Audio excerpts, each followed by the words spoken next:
Hello বন্ধুরা, কেমন আছেন সবাই? আমি অনেক ভালো আছি। আপনারা কেমন আছেন জানাবেন।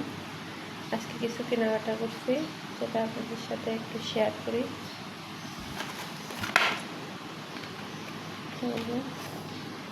একটা গামছা কিনছি, আর এই যে ওয়াল হুক কিনছি, বিভিন্ন জিনিস টাঙানোর জন্য একটা ওয়াল হুক কিনছি।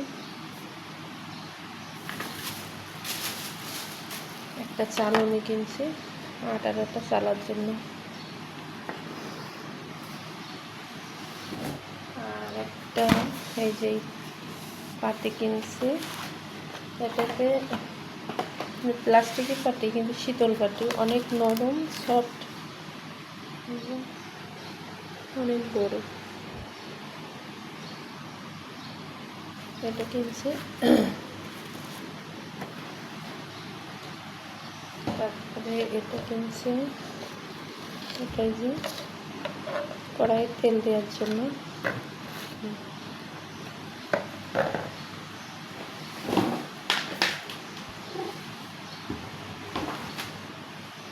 আর একটা গাপলা কিনছি, যে কালো গাপলা পাওয়াটাই মুশকিল, পেয়েছি। এটা হচ্ছে একটু কাজে লাগবে, তাই।